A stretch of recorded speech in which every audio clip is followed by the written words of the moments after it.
Okay. Okay, all right.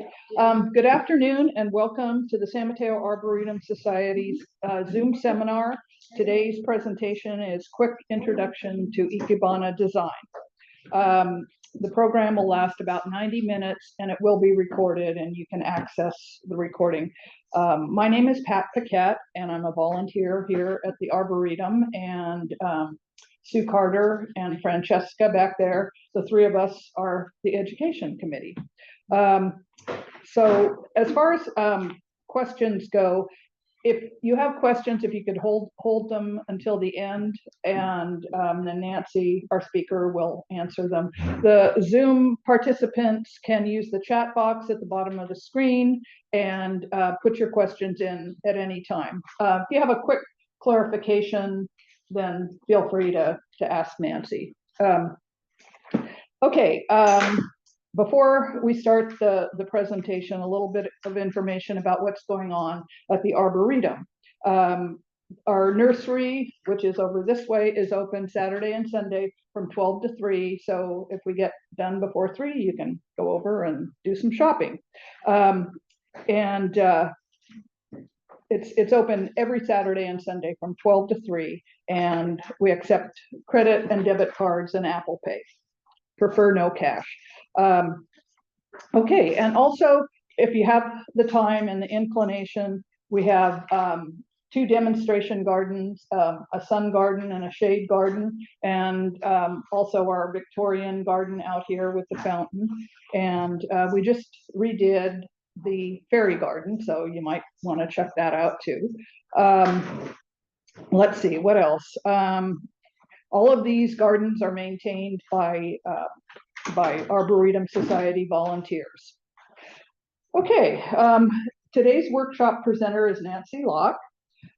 Nancy has 30 years of Ikebana experience, and Nancy Sorin Locke has earned advanced teaching certificates from 2 schools of Ikebana, Sogetsu and Wafu, giving her a strong background in contemporary design theory and technique. She holds the Somu rank in Sogetsu School of Ikebana, combining her expertise in Ikebana design with her enjoyment of horticulture and gardening. She inspires her students to create beautiful, fresh arrangements and to see the floral materials with fresh eyes. Yeah, and I took a class probably 20 years ago from Nancy and still use some of the techniques that I learned in that class. So I think you'll enjoy Nancy's presentation. And I will now turn it over to Nancy. Oh, let me just, one more thing. If you're interested in joining the Arboretum, we have some brochures over there, membership information. Also, we have information on history. We're going to be celebrating our 50th next year, right, Kevin? 50th right. Of the Arboretum. So we'll be having some kind of celebrations. And also, there's copies of our latest newsletter of what's going on. I think, Kevin, you're the one that puts this together. Is that right? And Sue, and yeah. Anyway, there's a lot of good information. So we have information up there if you'd like. Okay, and I'm going to be Vanna to Nancy. So I'm going to be passing her the appropriate flowers and whatnot. So I want to start by thanking the Arboretum Society for putting this on, and for Pat for helping me, and Kevin, who's the computer guru. He makes all this stuff happen. So hello to all of you. Thank you very much for your interest in Ikebana. Are there people on Zoom? Yeah, there are 6. Hello, people on Zoom. Glad you're here too. Who is visiting this Arboretum for the very first time? A few of you. Most of you have been here before. That's great. Who has Ikebana experience? 1, and Sue in the back, and Pat. That's it, huh? Well, I hope you enjoy it. Don't judge me too harshly. What I'm going to do with this 60 to 90 minutes that we have is I want to talk to you to do what the name of the program is, which is to introduce you to some basic principles.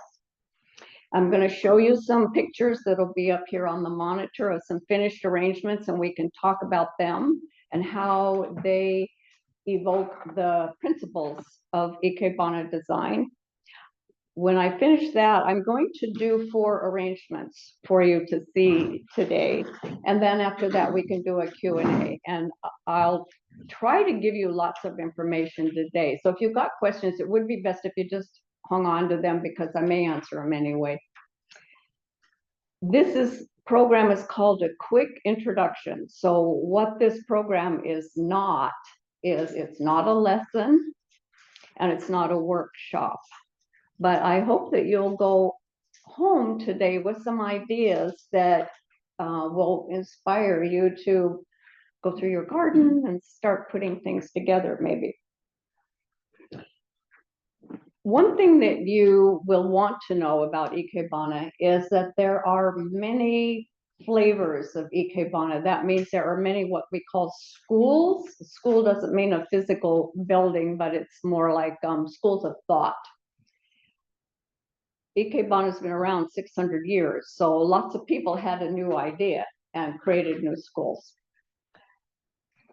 These schools have got more in common than differences. They differ on some fine aesthetic points, but in terms of basic principles and basic fundamental construction of the design, they have an awful lot of similarity. The older classical schools, which are hundreds of years old, they're very, very beautiful. Their goal for an arranger is to do a perfect assembly of a specific formula, if you will. The newer schools, which is the one I'm trained in, Sogetsu and other newer schools, have the goal for the arranger, the designer, to have be able to express themselves personally through their design. Their design is nevertheless based on a very strong understanding of classical fundamental construction. And one of the analogies I like to give people is every jazz pianist, which breaks all the rules and is very expressive, almost all of them studied real basic, many of them are classically trained before they become a jazz pianist. Can you see how this works? Yeah. Okay. Let's get started. I think I'm supposed to do this, right? I click on. Are you ready to start the slide? Yes. Okay.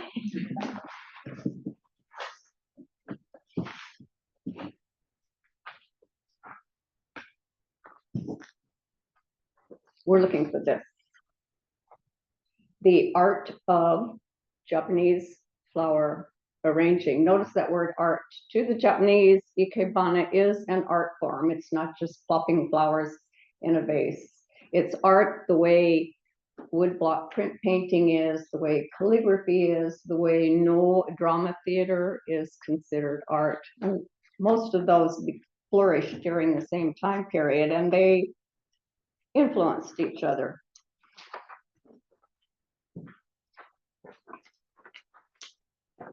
Okay, second one. Whoops. This Ikebana design principles.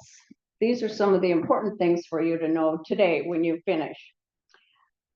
An Ikebana composition, meaning what is created with the floral materials in some kind of a vase, and the composition is the vase and the materials. It will be asymmetrical, meaning left and right side are not the same, leaving some negative space usually. Even though it's asymmetrical, the composition has to feel balanced. When someone looks at it, it shouldn't look like it's going to fall over because it's got more material on one side than the other. It is comprised of what we call line and mass. line could be a straight line going straight up, could be a straight line going to the side, it could be a straight line that cascades down. It might not be a straight line. It might be jiggity joggity, or like curly willow that goes like this. But when it's isolated and it doesn't have other material around it, then it becomes line. It's what your eye sees as a primary element in the design. To contrast with line, the composition will have some areas of material that are thicker, heavier, mass. We say mass. Line looks more like line when it's combined with a bunch of massive materials. Line all by itself is actually kind of boring, and mass all by itself is kind of boring, but they work very nicely together. Another key element of an Ikebana composition is that it's three-dimensional and it's a triangular form. To explain that, it's good to think of what a Western design looks like. Western meaning Western culture. Western designs very often are on a table, a buffet table, a hotel lobby, and they're round. There are lots and lots and lots of material, and you can enjoy them from all sides. So basically, the composition, the physical shape is a sphere. In Ikebana, it's not a sphere at all. It's actually an upside down triangle. But it's not a triangle it's got three lines in it, but not like this, not flat like a fan. It's like a pyramid. And you'll see that. I'm going to show you that today with a couple of things. Another aspect of an Ikebana design is that the finished materials in the vase, the size of the materials is in perfect proportion to the size of the vase. Vases can vary all over the map in terms of their size. And so the floral component also has to vary, but it has to vary in proportion to the container. A very strong difference between Ikebana and European or Western flower arranging is that Ikebana designs typically have a front facing whoever's viewing them and a back. Not always, but often this is the case. And if you know the history of Japan and the development of Ikebana, you begin to understand why they were often placed up against a wall, or a wall in a temple, or a wall in a home. So the back didn't get seen much. To its credit, as Ikebana has evolved and people all around the world have embraced it, there became a need for Ikebana designs to be enjoyed from all sides. So almost all of the schools have developed into their curriculum an asymmetrical, triangular-based design that in fact can be enjoyed from all sides. And lastly, the mantra, simplicity.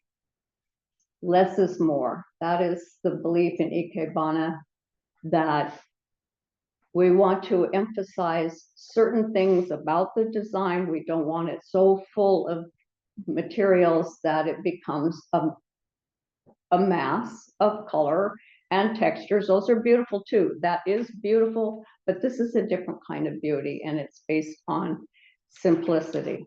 And since flowers are so danged expensive, isn't that a good idea?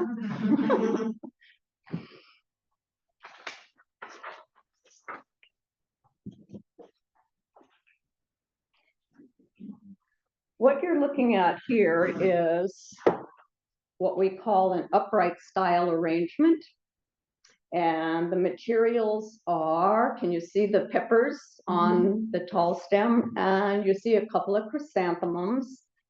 And then down at the base, you see some tea plants, I think. This is one I made in Hawaii for a demonstration over there. So these are Hawaiian peppers. Did you know the Hawaiians like to eat peppers? It's not just the Spanish. I was surprised. But this arrangement does show line. That is the line created by the pepper branch, and mass, which is the other material spaced at the bottom.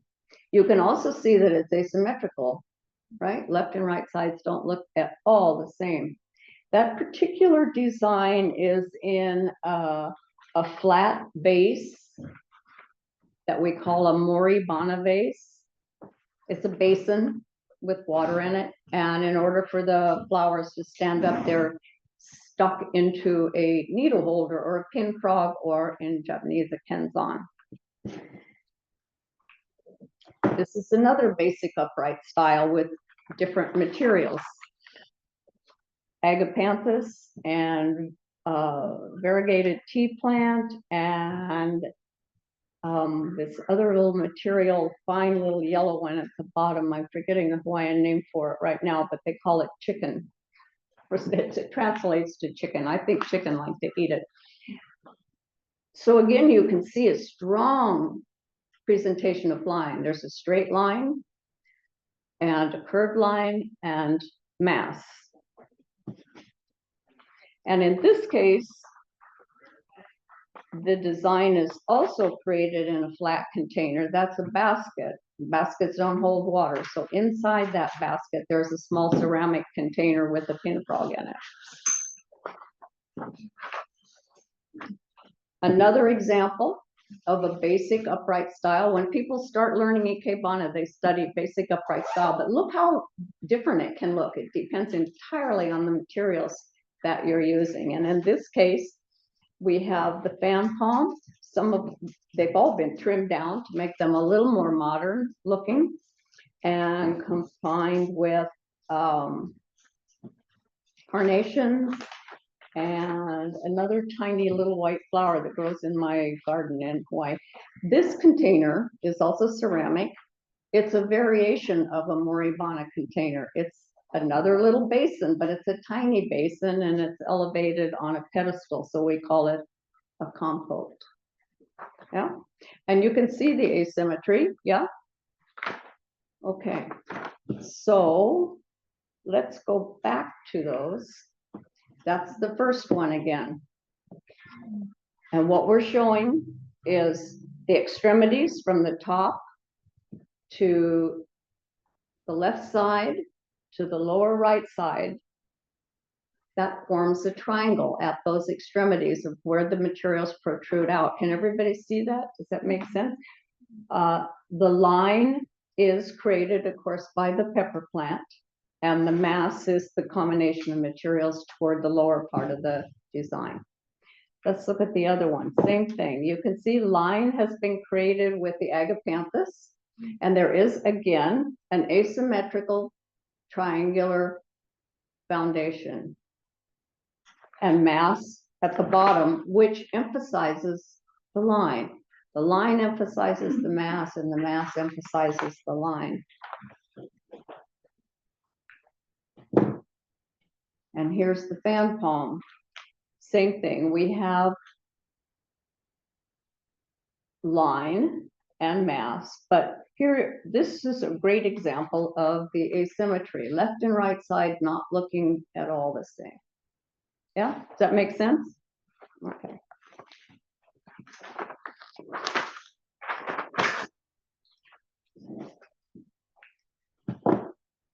Oops. I'm looking for the vocabulary slide. There it is.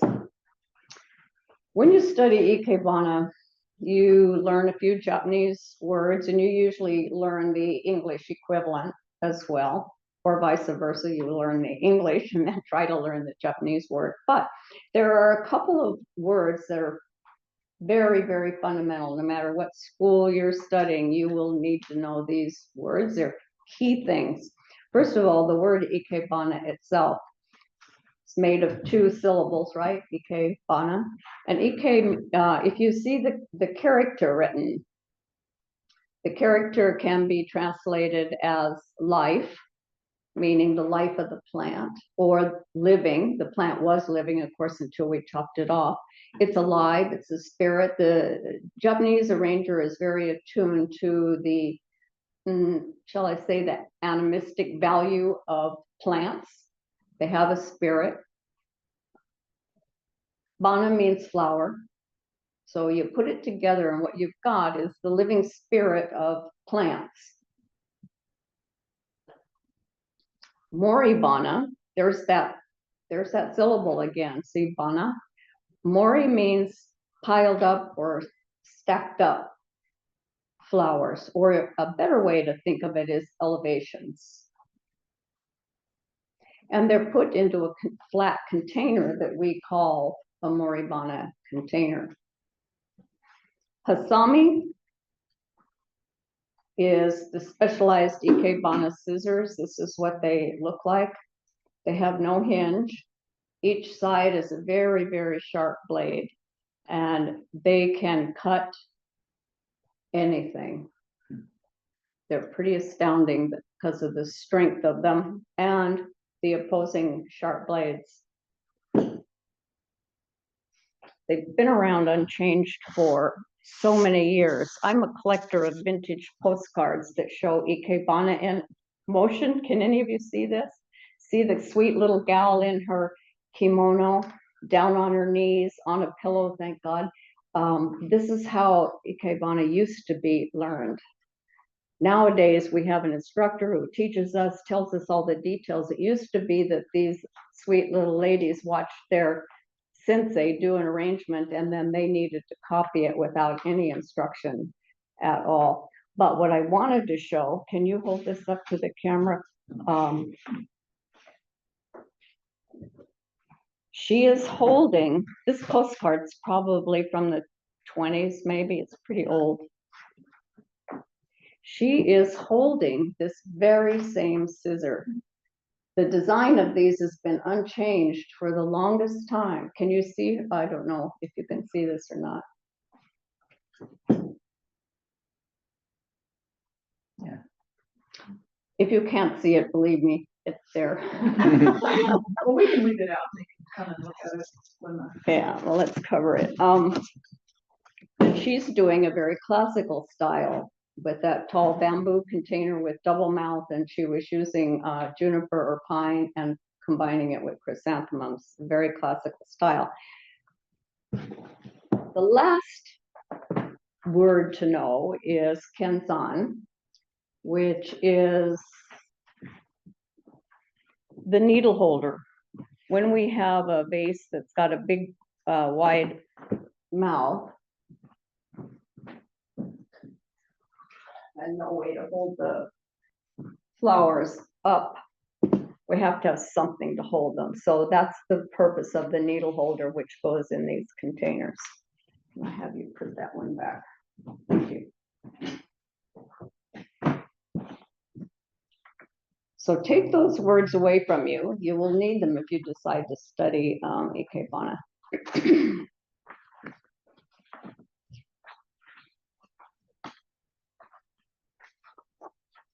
All right, I'm going to stop there with the lecture. And would you like to see some designs? Yeah. Okay, good. If you said no.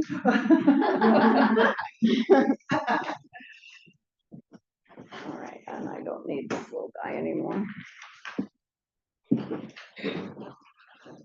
People who have not studied Ikebana sometimes have small containers that they've picked up somewhere at a street fair, whatever. Often it's of a flat stone with a little tiny hole in it. Does this sound familiar to any of you? You've seen these. So I'm going to show you what you would do with something like that in case you have one. And I will use the principles of the basic upright style. This is what we would call a moribana container. It has a little pedestal, it has a little tiny hole about this big right here, and I have a little pin frog in it. A container this size can't handle too many materials. It would overwhelm it, right? And the materials I have are viburnum. This came from my garden. This is a wonderful material to use for Ikebana. During the springtime, it has these snowball-like flowers on it, which are gorgeous. And it has green leaves that are real pretty all summer long. And then we get this. So it keeps giving. This is a wonderful plant to have growing in your garden. Thank you, Trader Joe's, for a few. This is Lysianthus. And then also, this is something that a lot of people have in their garden just as a background foundation plant. This is called Breath of Heaven. It's usually green. This is brand new growth. The growth starts out yellow and then turns green. It has a nice spicy fragrance. And I believe when in the height of summer, it has little tiny pink flowers on it, right? Anybody grow Breath of Heaven? Yeah. Yeah, does that sound right? Yeah. So my combination for line is some viburnum. And for mass, I'll use probably just a single flower and a little bit of Breath of Heaven to help create some mass. I'm going to arrange these from the back so that the front of the design is facing you. You wouldn't be arranging it that way, but this is where you can enjoy seeing it sort of come together, okay?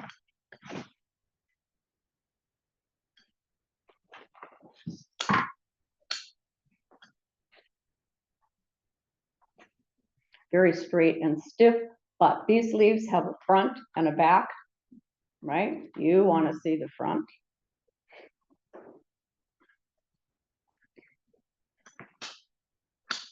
Nancy, it looked like you were kind of measuring, is that? Yes, I was measuring it to get it proportional to the container. And you'll notice I'm putting it off center. In Ikebana, we don't put a stem right smack dab in the middle standing straight up because that's instant symmetry.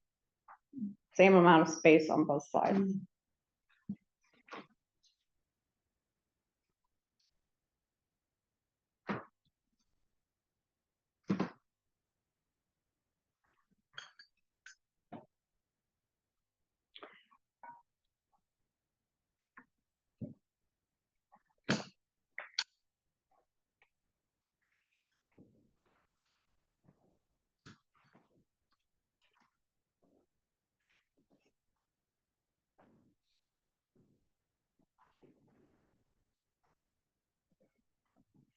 Materials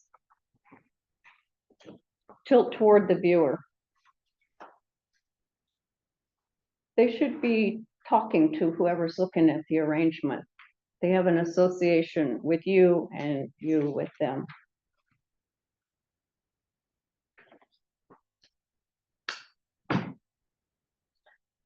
And this one came off because it was too tall, standing right in front of, this is the prima donna. She doesn't need this little understudy trying to get the.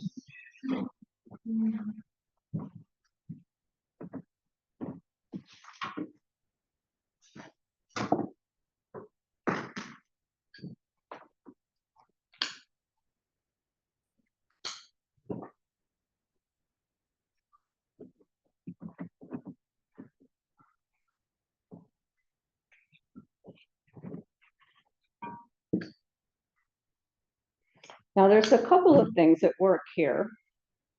We have line, and I'm creating some mass. We have color tonality, which brings us together. And we have also difference in scale, very, very important. Big, solid, tiny, lacy. So the two of them emphasize each other.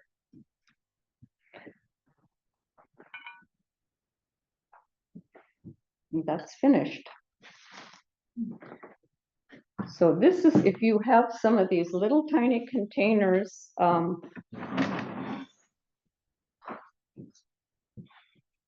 at home, don't use too many materials. Best if you can do your design with just 2 materials. I use 3, but don't go more than 3. I have only really 3 elements, line and some mass. 1 flower is enough. In this small container, 3 flowers would be too many. Besides, this is going to get a little bigger in a day or 2, so it will have more mass. What do you think? You can do this? I'm sorry? Yep. Here, here, to here, to here, back to here. And you can see that the back is, it's definitely a back, but we finish it off a little bit, okay? Pat, can you take this one away now? Is there water in there? Yes, there is water in there. Could you repeat the question?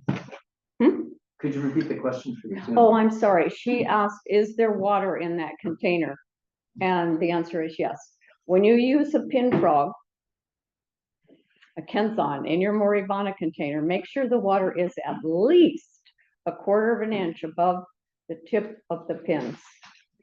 Better if it's a lot more water than that, but that's the minimum. Okay, Pat, now I'd like that black container now. If you are studying Ikebana, where you would start in the first lesson in most schools, and certainly in the Sogetsu school, would be to learn a basic upright pattern. And you would be encouraged to get a container like this, which is a Moribana container. We call it a suibon, which in Japanese translates to water bath. You could take a bath in it. It looks like a bird bath, doesn't it? And for the arrangement that I'm going to do for you to show you a basic arrangement, I'm going to use from my garden some variegated hydrangea. That will be the line material, thank you. And then you get to help me decide whether we're going to combine it with some roses, which have to be purchased. Nobody's got perfect roses like this, right? So this is an expenditure. Or some bottle brush. Is there one more bottle brush? Yes. Yes. Yeah, I'd like to have that one too. So this was a neighborhood collection, and you could probably do that too. Bottle brush with the hydrangeas. A little harder to arrange with than roses. And then at the base, I will use a little bit of greenery. First, let's put in the foundation materials.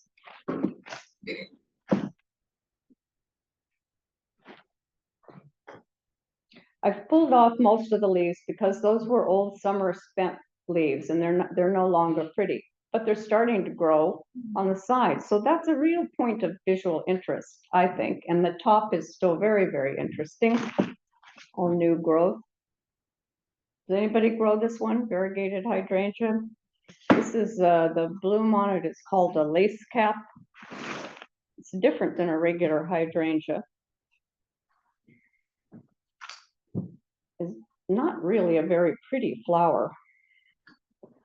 And I grow this in my garden for the leaves because I think the leaves are really pretty. Can I ask you a question?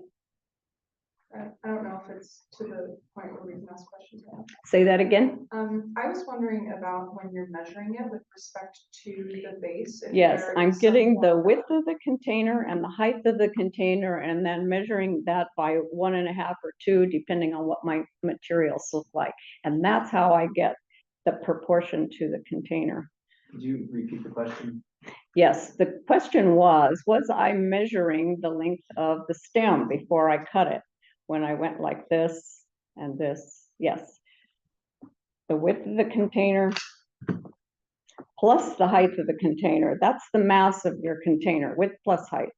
And then I multiply that.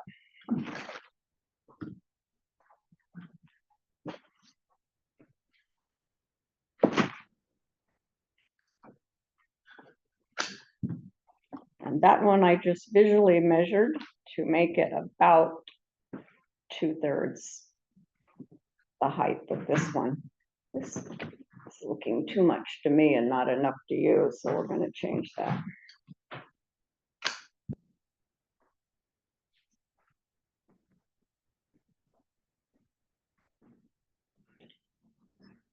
So now I have 2 points of that triangle and I need to put in a third. And I will use for that a flower.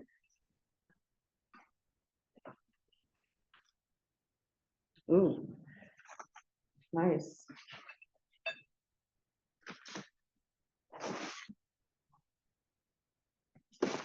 I think this is the candidate.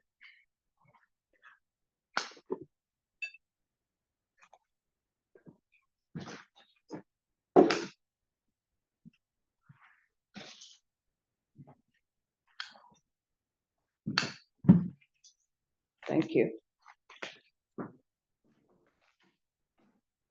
No leaves in the water, because leaves left in water start to rot, so we don't want that happening.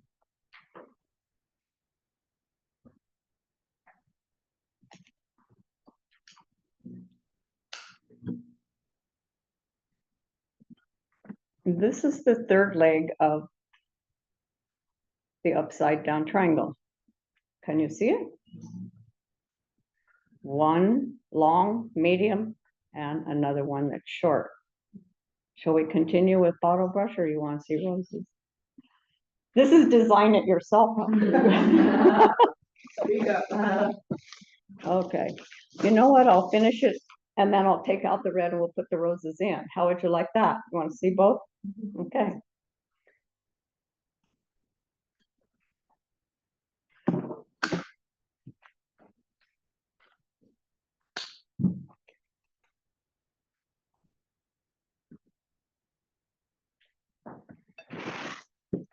Okay, I'm gonna turn it just to check where I'm at. This, oh, okay.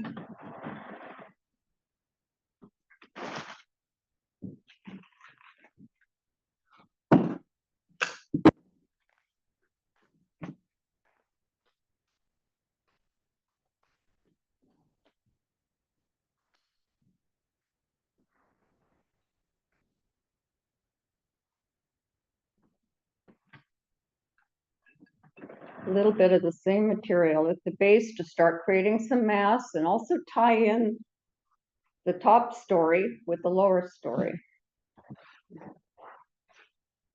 And a change of rhythm, visual rhythm.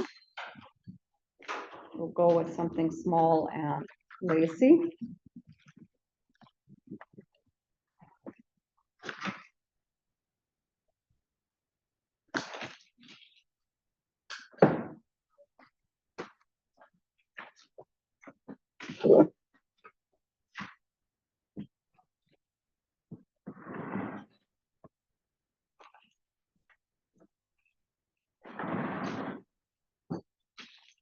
One little bit more to help finish off one of those sides. I don't need anything more than just that.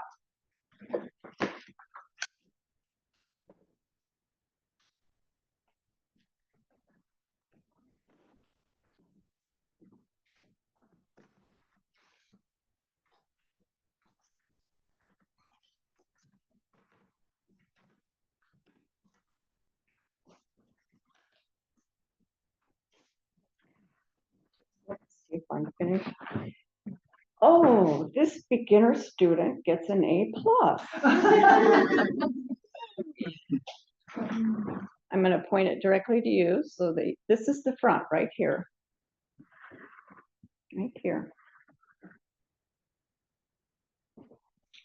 So we have a long, medium, and a short stem creating that triangle. We have line, we have mass, we have solid leaves, we have delicate leaves. And the bottle brush is really nice with the green. If you have a color wheel, green and red are on opposite sides of the color wheel. This is strong color contrast. Would you like to see it with roses? Okay. Me too. Can I ask a question? The base of the container itself is quite wide, but the base where the foliage is coming out of is pretty narrow. Is that characteristic of Ikebana, or? I'm not sure I understand your question. She's saying that the base of the container is pretty wide, but the space Where the foliage is coming out of? yes, is quite small. Or yes, we wouldn't in a container like this where we have water and we have a round shape, the water surface and the line created by the rim of the container are part of the design. So we want to see those, we want to show them. And the pin frog is placed asymmetrically in the container. It's not here in the middle, it's off to the side, and that's purposely so that we can create asymmetry with the composition and also show some of the water surface. Does that make Yeah, sense? it does, are the pin frogs always the same size, or do they vary? She's asking me if pin frogs are always the same size. Pin frogs not only are not the same size, they can be tiny, tiny, or really big. They can have different lengths of needles, and they can be different shapes. I have a round one in here. They can be rectangular, they can be triangular, they can be all kinds of shapes. Pin frogs are usually made out of a lead base, so they're heavy. And the pins are usually brass.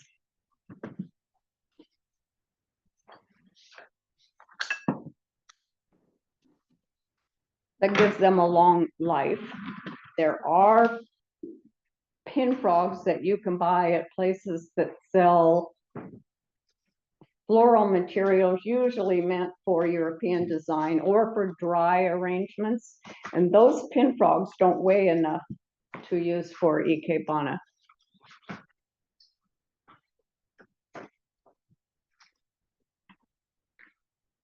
Anybody here, is there anybody here who inherited Ikebana things from an ancestor?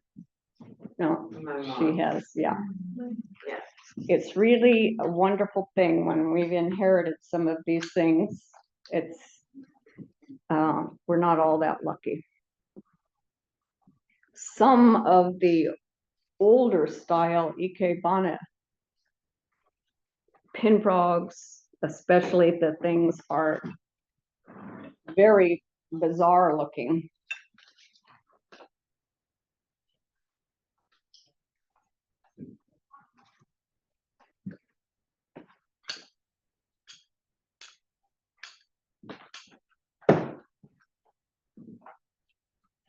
Why are you dipping the water? She's asking why I dip them in water.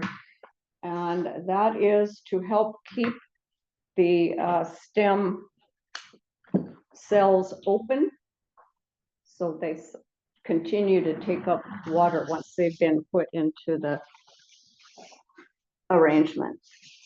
We use floral foam instead of the straw. So the question is, instead of using a pin frog, could I use floral foam? If I were going to give the arrangement away, I might use floral foam because I don't expect to get it back, and a Kensan is fairly pricey. However, there's so many negatives to floral foam. One, once you've stuck your stem in there, you have a hole and you go, oh, I don't really want it there, I want it here. No, that's not right either. No, here, pretty soon you've got Swiss cheese, so it's lost its structural integrity, number one. Number two, your floral foam grows bacteria. So the thing that takes away the life of your plants faster than anything is having bacteria grow in the water.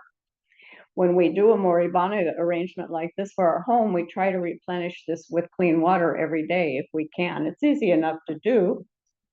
Out comes your mineral, your whole arrangement comes out, dump the water, put in clean water. Yeah. Okay, so here is that same design done with roses, long stem, medium stem, short stem, a couple in the center. It's a very simple, basic upright design. So do you like it better with roses, or do you like it with the bottle brush? Roses here, roses, bottle brush. Oh, bottle brush. Yeah. Both beautiful. Yeah. Bottle brush feels more fall. This one feels more like spring. This one feels more like what? Spring. Yeah. Okay, let's move this. And now that you've seen a couple of very basic things, can you get this one away now, Pat? Without, You know I'll what, get I that. don't need the turntable, just take the whole thing. Yeah, whole I'll need deal. the turntable again later, but not right now. Okay, So those are basic examples. Sogetsu School, however, is really known for more freestyle, personal expression. So I will show you a quick example of something more freestyle. You want to hand me those two brown vases. We'll take quite a departure now from what we've been seeing. okay.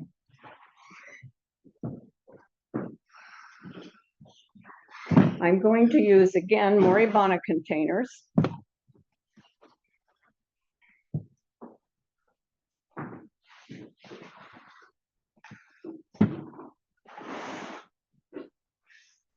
And these have pin frogs. This one has a very small one.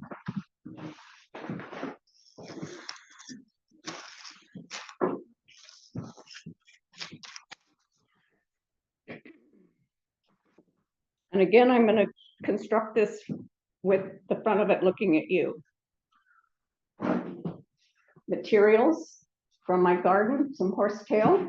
A lot of you probably have horsetail. This is an aquatic plant, or it likes to at least have wet feet. It doesn't have to be in a pond, but it does like to be kind of wet. And then a more unusual material is this one. These are little seed pods, kind of like a Japanese lantern, but not. There are seeds in it. This material is, the botanical name is cardiospermum, common name, heart seed vine or balloon vine. Common to the tropics. The first place I ever saw it was in a photograph of an arrangement done by the Sogetsu School headmaster, Hiroshi Teshigahara, who always a man. Men design differently than women. He always used very unusual materials. To me, this evokes fall. So I'd like to incorporate this into my design. Again, a couple of purchased flowers for a spot of color. And then I am probably going to add some of these Aurelia leaves. Isn't that beautiful? Just like that. Obviously older ones, but look at the wonderful color that Mother Nature gave us. So I would like to use some of these. We'll see how it goes. Horsetail is an interesting material because it's hollow. If we laid this in water, it would float. It's like a drinking straw.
Because my containers are angular, I'm creating a composition that has an echoey feeling of the containers.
Pat, I think there's one more horsetail over there, and Oh, there's a couple more.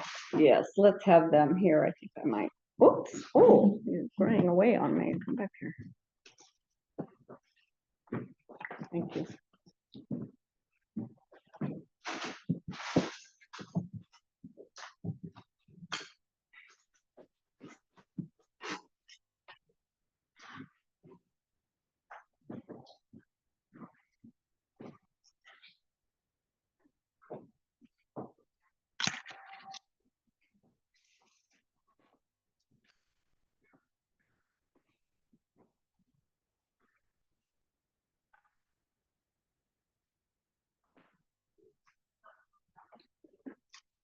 How's that look?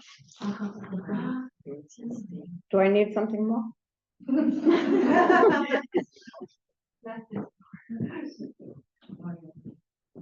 Oh, yes, we do need something more right there.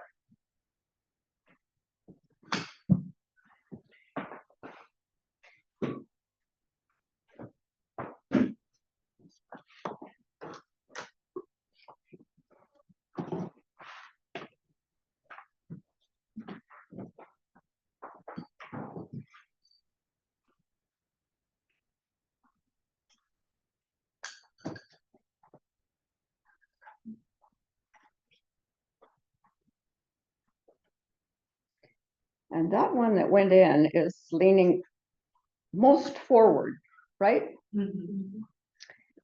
When we do Ikebana designs, it's very important that we pay attention to what we call 3-dimension. It's easy to get width, it's easy to get height, but you must always have depth. Depth is not necessarily adding materials in the rear. It may be created by adding materials in the front, thereby creating depth. Now, this is a modern design, yes? So we will treat the Aurelia in a modern way also. This is au naturel, very, very beautiful, but as an artist, we can intervene and change them, especially since we've got something very modern going on here. Yeah? You agree?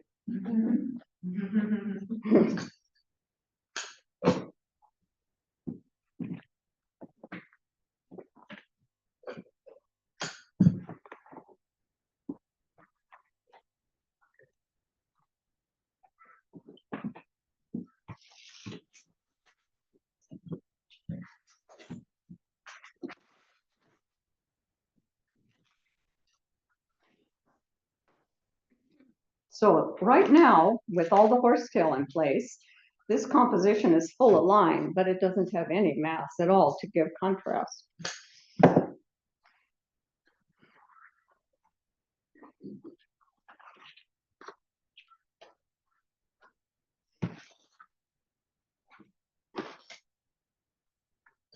one thing about using these in your design is they have a shorter lifespan, a shorter base life, if you will, than these.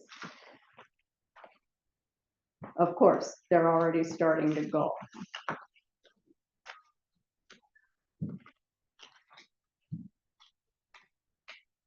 But even when they turn completely brown, and an Aurelia leaf turns brown and then it kind of goes like this, you can take that dried leaf and spray it gold or silver or purple, whatever you like, and use it as a dried element for design. So many things that grow in nature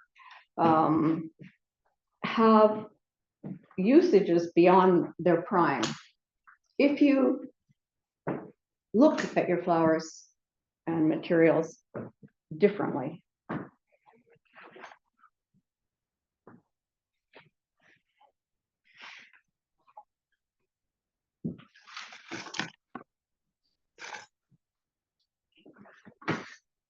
could you just mind that thing? Trying to get into everything.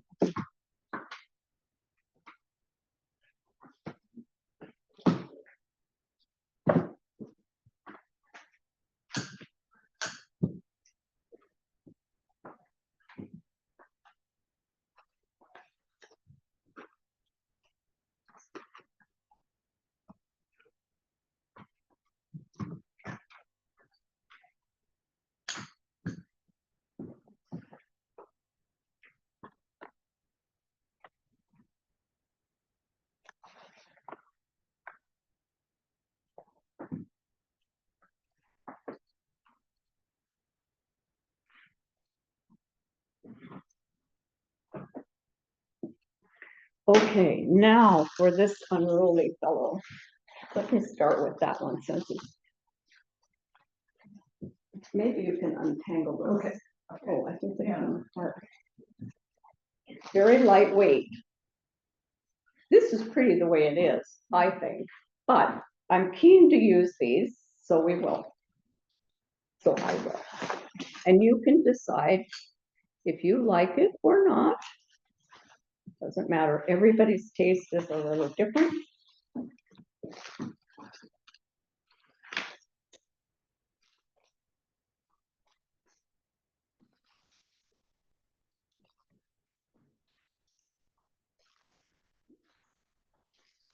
Do a better job.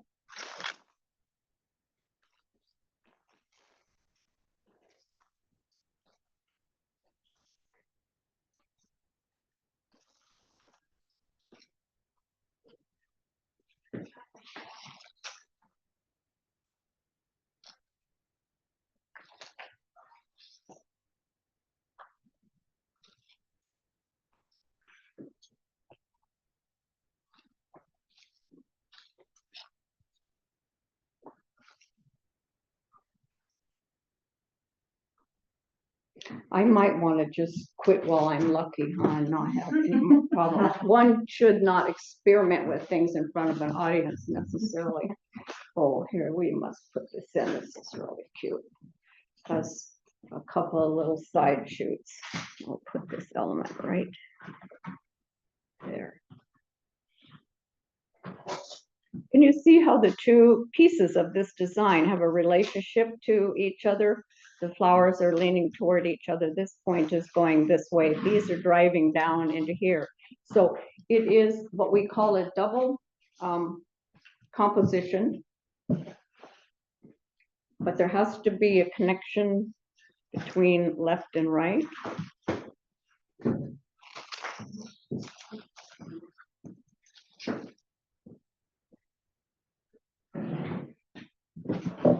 What do you think? Do you like it? Okay, I have one more design to do and I didn't leave space for it here, so maybe if I do it over here, can you see me? No, on the camera. You know what, Nancy, we can maybe move these. You and I can maybe carefully move down. these over Yeah, here. I think that Okay, might- you've got that one and I've Yeah, got okay. this one. We're gonna slide these right over Okay. here. Ready? 1, 2, 3. Okay. Okay, Yeah. 1, 2, 3. Together, we gotta be in unison. Okay, that's, yeah, Is that good? gotta maintain that same space. Okay, good enough.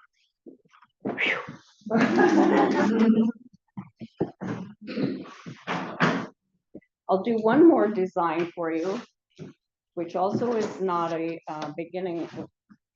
This has water in it. Can you tell? And I will be starting with those branches. Okay.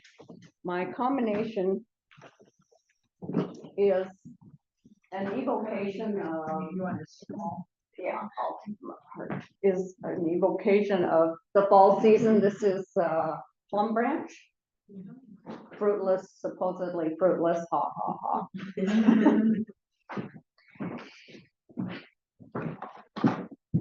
Let's try to move this over a little further because this Okay. design is going to come way over. We have to maintain this space. Okay. Okay.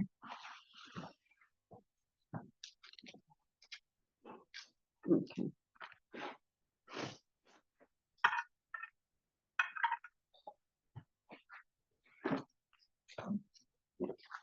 Okay, well, that's good enough.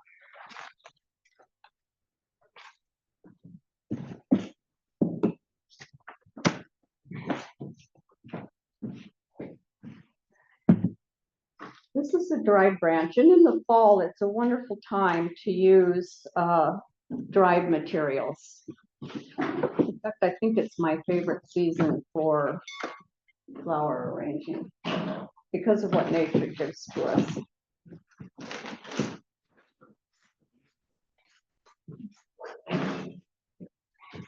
The plum branches are going to be my line material. They don't have many leaves on it, but that's by design. My goal with this design is not to show a mass of magenta leaves. It's to show the structure of the plant. So you've already removed a lot of leaves from there. Mother Nature removed a lot, and then Nancy removed a lot. I leave a few. This could be completely stripped and it would still be a beautiful branch in a design. I'm leaving a few on because to me it's the poetry of it. It shows what's happening this time of year, that the branches are dropping their leaves. So we feel the season, we feel that passage from leafy to leafless, yeah? This is not a Moribana container. This is a tall cylinder. We call it a Nagata container. There's no pin frog used.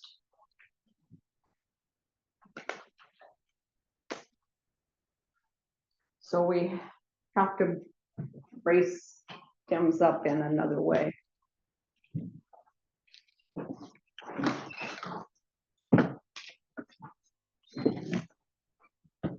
I'm going to be using these stems for a long, a medium, and a short stem. And I already know that this one is a little bit of a challenge to support it. Sometimes we can put a branch in and just, it will stay by itself. However, that one just rolled over into what we call a negative position. This is the way it grows, whoops, like this on the tree. See the leaves now all facing up, and that's the beautiful way to present it. And I want it at a very much of a tilt like this. So it's going to need a wee bit of help.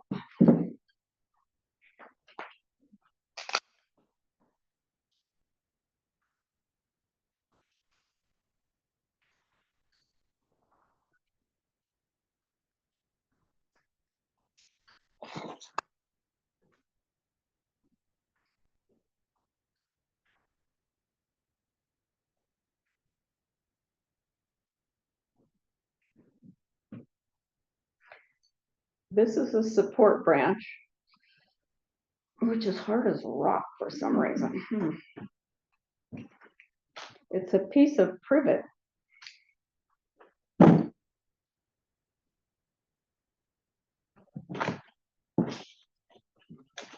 Uh-oh.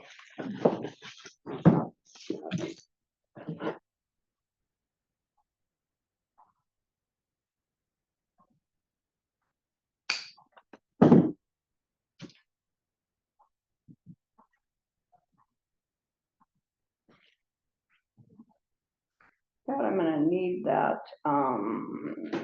rubber band that's right there, that blue one I just tossed over there, because we're going to go with plan B, because plan A didn't work quite the way I wanted.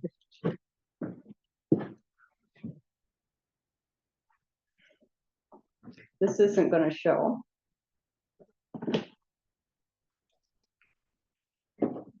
What was plan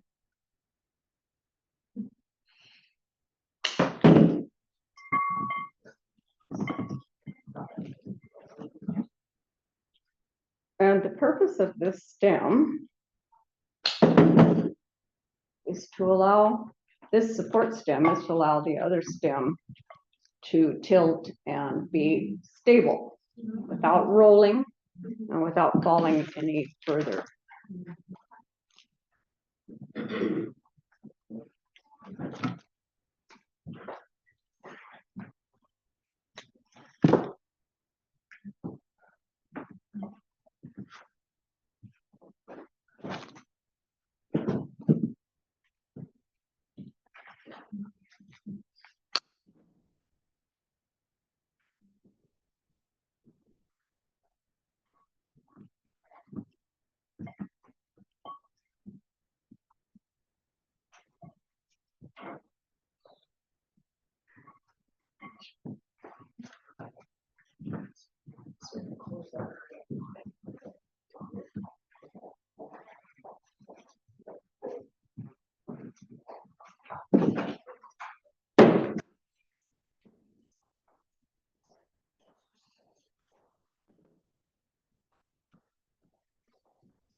front of the arrangement, incomplete.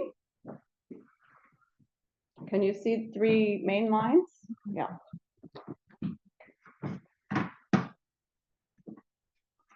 And in combination, I'm going to put Dusty Miller, which is going to create near instant mass and high contrasting color with this.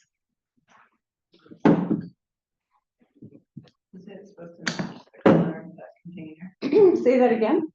It looks like it's the same color as the container. It is. That was on purpose. I thought so. Maybe.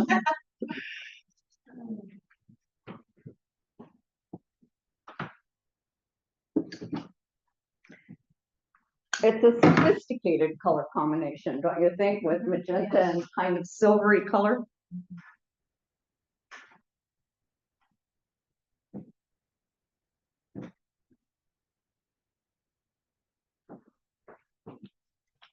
These are Gerbera daisies, and the color was chosen because it's an analogous color here on the same side of the color wheel.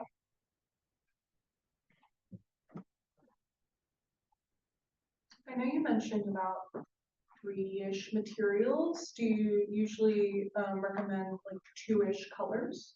Because I think all of yours have had about 2 colors. The question is, if I understood it, do I recommend restricting the use of colors? Yeah, like to basically 2 camps of color. I'm always looking for a relationship between the colors and also a relationship with the base. That doesn't mean it has to match the base. And also being aware of, I've mentioned already the color wheel, being aware of the color wheel when you're doing a design. And what is your intent with the design? If you want a design that's soothing, you will choose colors that are close together on the color wheel. They tend to be a little bit more soothing colors or quiet tone colors. If you want a more exciting arrangement because it's a celebratory, then colors that are opposite the color wheel, strong on the color wheel, strong color contrast. Those are much more, they have a kind of a visceral, more lively feeling to them. Does that make sense?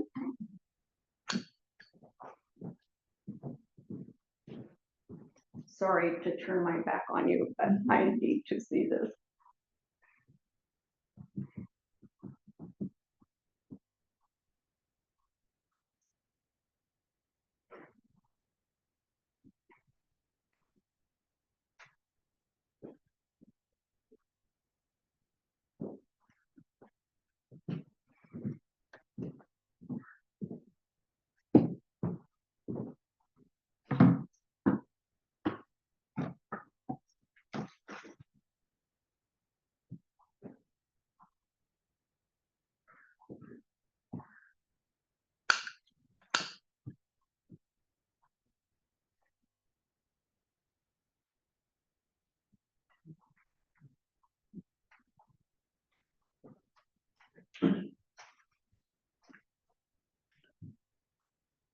When you're studying Ikebana, you work in Moribana first, and you learn a variety of different patterns until the concept of doing a 3-dimensional asymmetrical triangular arrangement is internalized, that you can do it without looking at a lesson. Then you will learn to create similar designs in a tall container. It's much easier to do it with a pin prop. When you stick your stem in and by golly, it stays right there. When we're doing a Nagata style arrangement, that's not the case. There's a lot of structure and a lot of knowledge on how the plant stems can support each other. I know that when I was learning Ikebana, I couldn't wait to do Nagata. I just thought it was beautiful, and Sensei kind of holds us all back. No, wait. And then you finally get your lesson that time to do it, and you go home in tears. Oh no.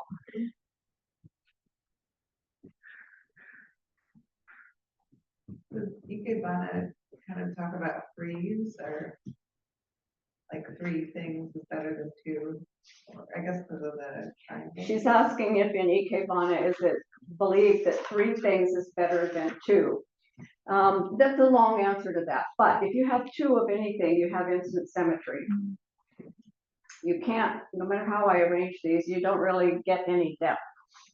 So to work with 3 of something gives you great design capability.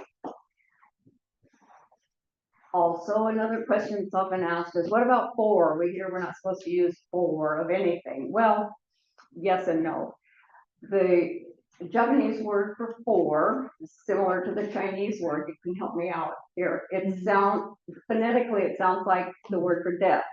So there's some feeling that you don't want to have a design in front of you that's evoking the concept of death. But you can take 4 and you can combine it like this. You have an odd number and another odd number, which means you can have 3 masked low and 1 standing up high, for instance. Now, your sensei may disagree with you, and you should always do what your sensei says. So I've got 3, and if I add 1 more, then I'm kind of obligated to add yet another one so that I have 5. And the design is big enough that I think it can handle that. So we'll see what we can do.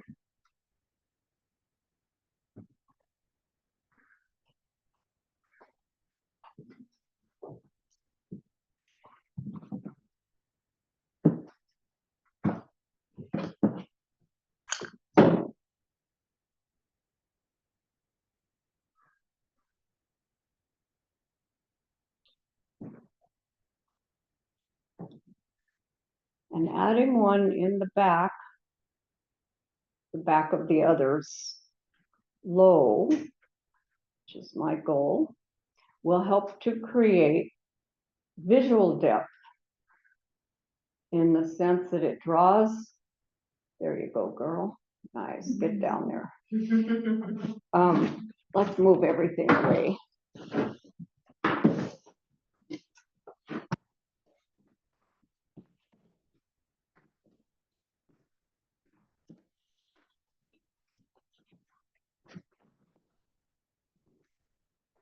So having this flower in the back draws your eye, without you thinking of it, through the arrangement to that back point. Without it, all the color stopped right here, and now the color threads through to the back. So it creates this feeling, you don't really know it, but it is creating that feeling of visual depth for you.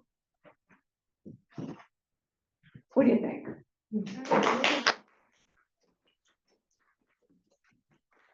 One question that was asked to Sofu Teshigahara, who founded the Sogetsu School, I think he was the one that got the question, was, how do you know when you're finished with your design? And his answer was, when you have nothing left to take away. Simplicity, less is more. Well, I could probably take things out of it, but I don't think so, because the base is a big one.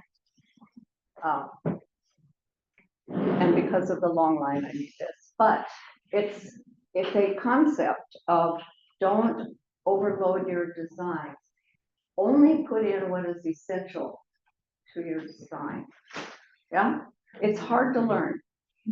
And when people study Ikebana, you can learn your measurements and your principles, but to develop your eye aesthetically takes a long time. And it's not something you learn from a book. It's something you learn by studying with somebody who's a master and knows what they're doing. Yeah, does that make sense? Okay, so questions. Are there any questions, Kevin, on Zoom? No. No, okay. How would you change the water in this? Oh, how would I change the water in this? The way I change it is by using a long piece of tubing. I can get it at Cap Plastic. It's very flexible. And I put it down in here all the way to the bottom, and I start a siphon and dump it out and put in fresh water. Because unlike you saw what I did with the pin frog, where I simply took it out, I really can't do that. Yeah.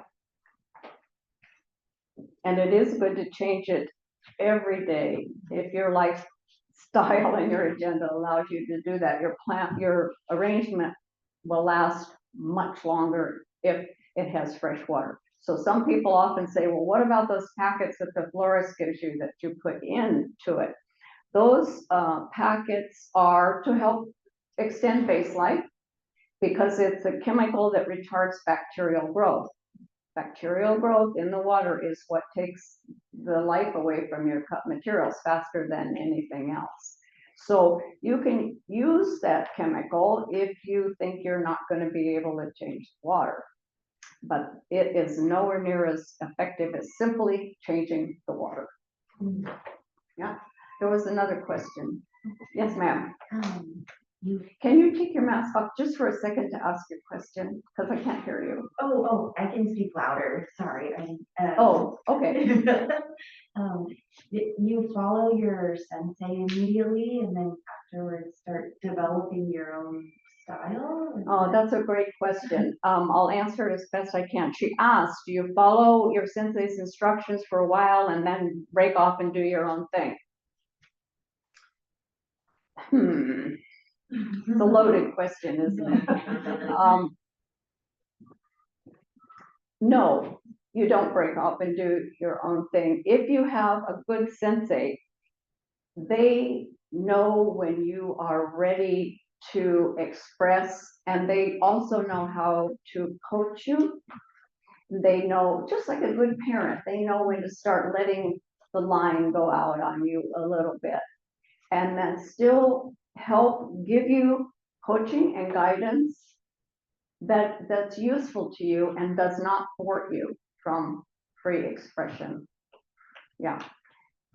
Most of the people at the top levels of their school don't even have a sensei anymore. Their sensei is long dead because they're fairly old themselves.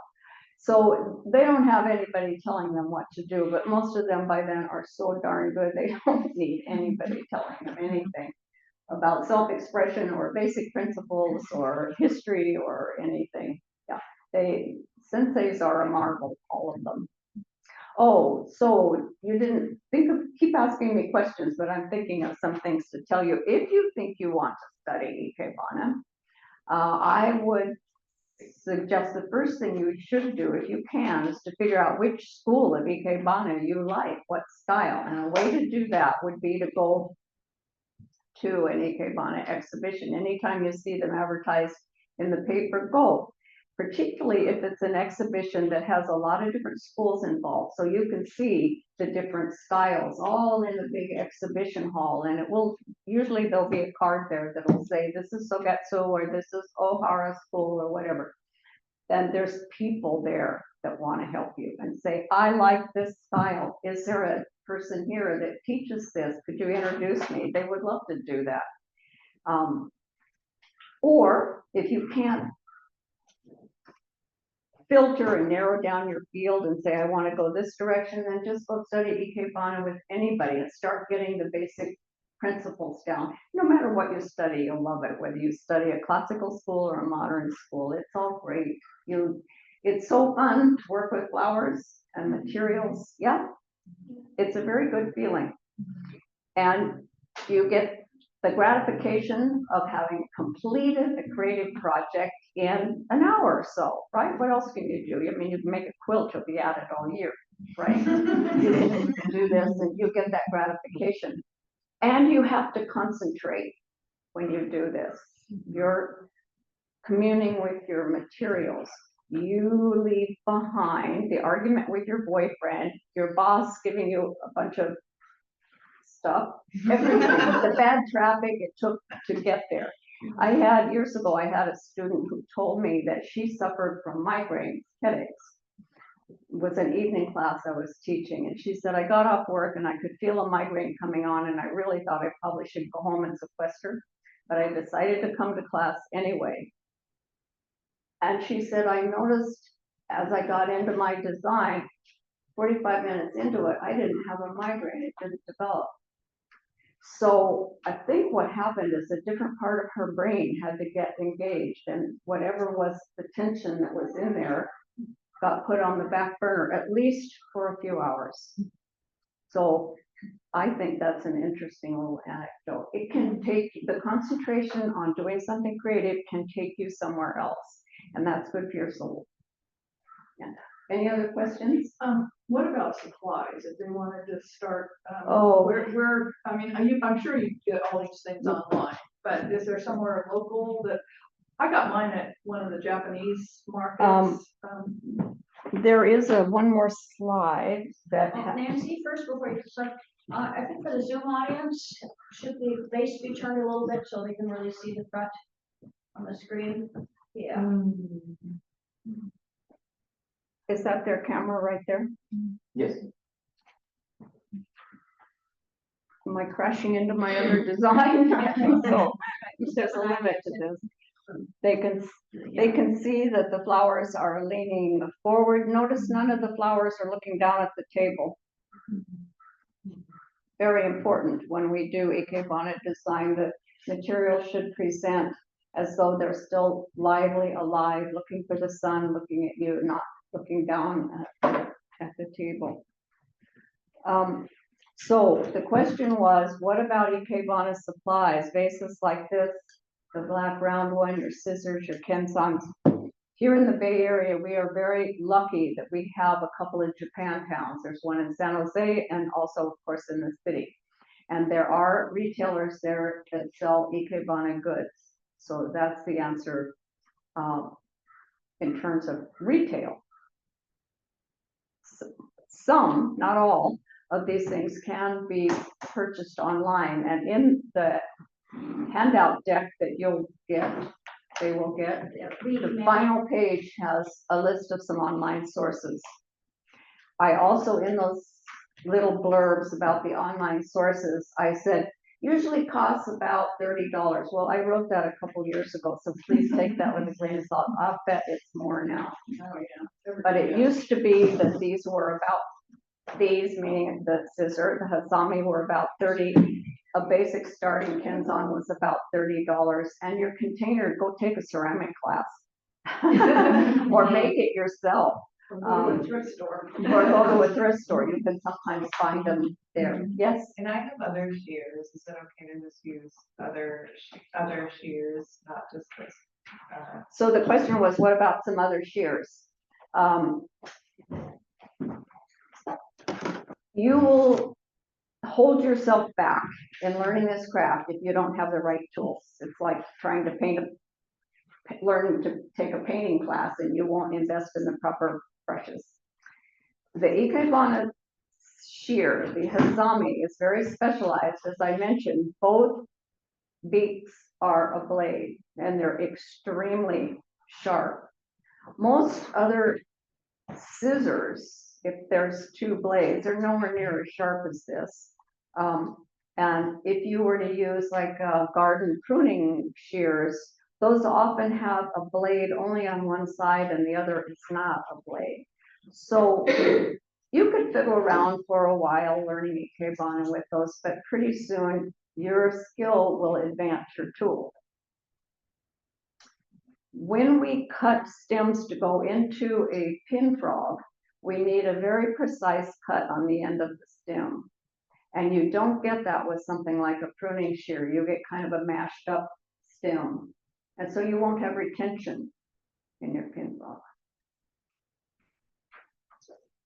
Any other questions?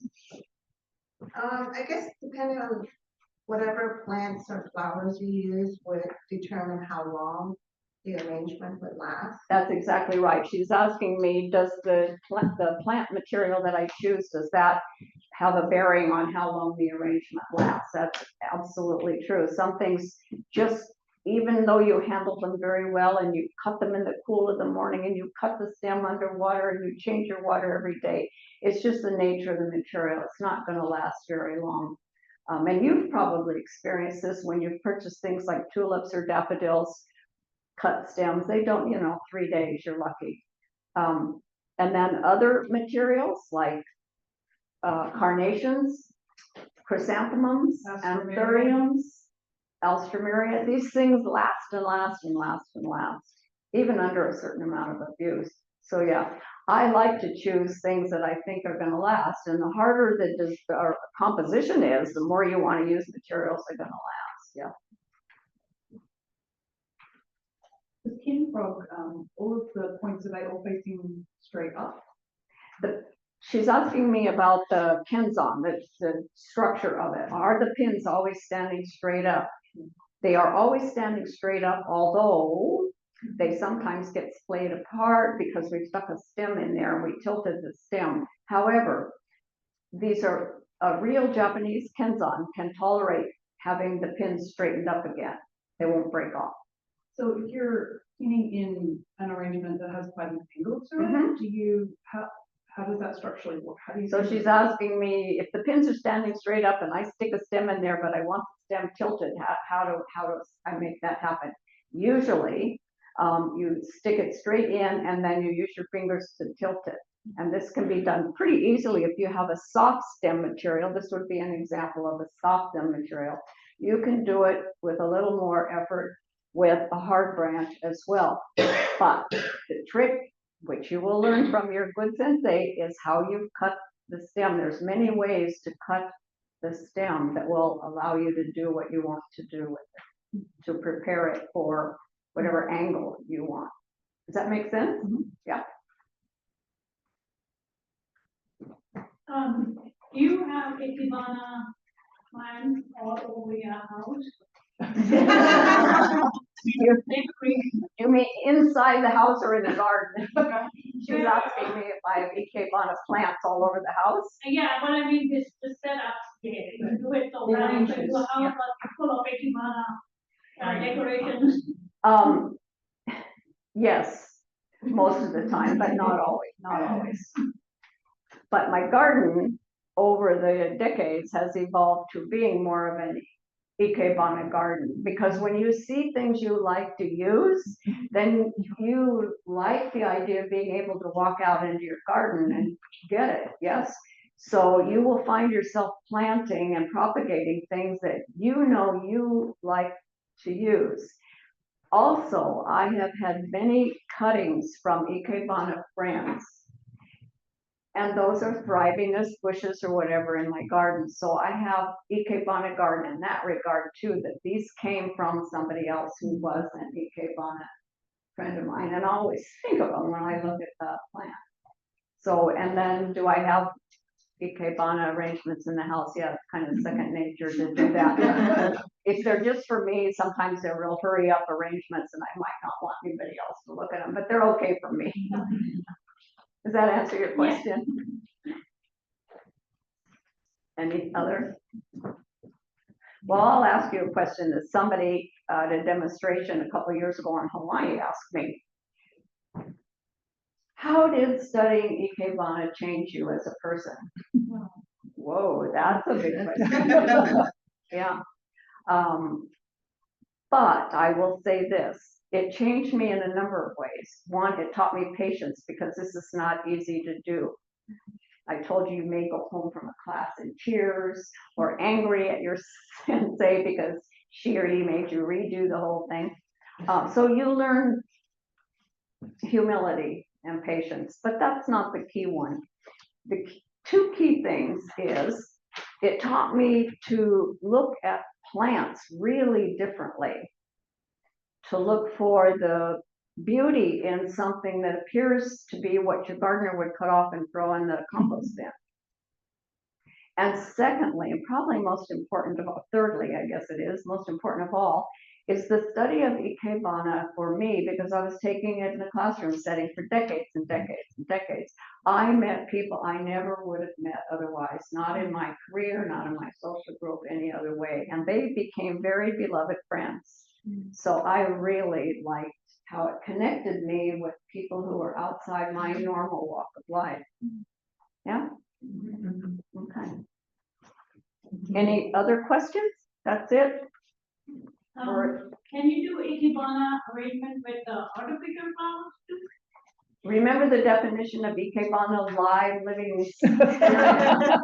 So that's kind of the answer to your question. You could assemble a bunch of dried materials mimicking an Ikebana arrangement, but it would be an Ikebana-like arrangement. It wouldn't really be Ikebana. Yeah.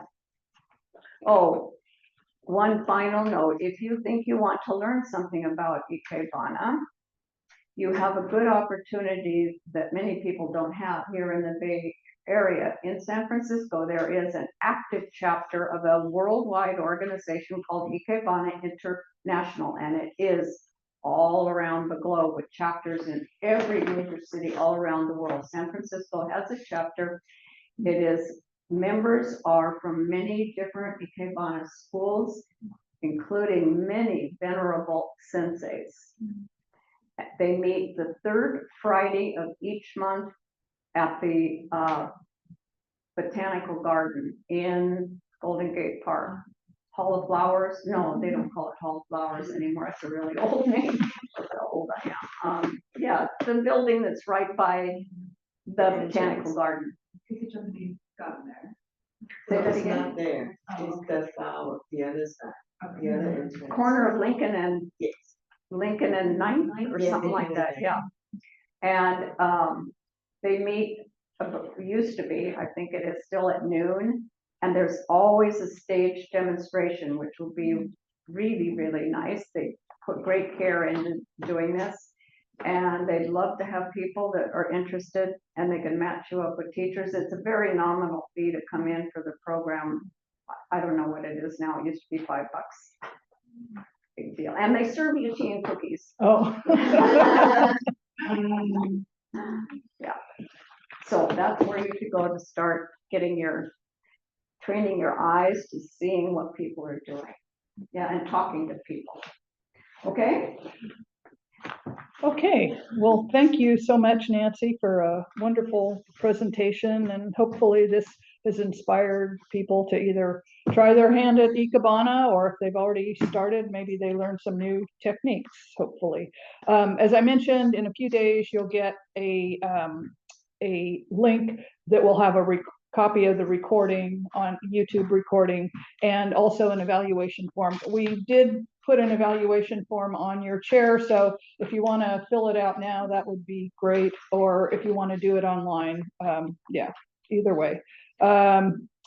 And so please join us for future workshops. On December 1st, we're having our annual wreath making workshop, and I think all the in-person are filled at this point, but you can do it via Zoom, and we have the materials that you can pick up and then just follow along on Zoom. Oops, I'm trying to wreck this, not on purpose, of course. I hit your thing. Anyway, yeah, so thanks again to Nancy and Kevin, who's our Zoom specialist and does all kinds of things. Yeah. Thanks for joining us, and the program is now finished. If you're interested at all in volunteering in any capacity, you can go to our website or info@sanmataoarboretum.org. We have people who work in the greenhouse and people that do all kinds of things, publicity and education committee. Yeah, on your evaluation form, you can note it too. And We have some chocolate if anybody wants to have some. yeah, you want to tell them if they want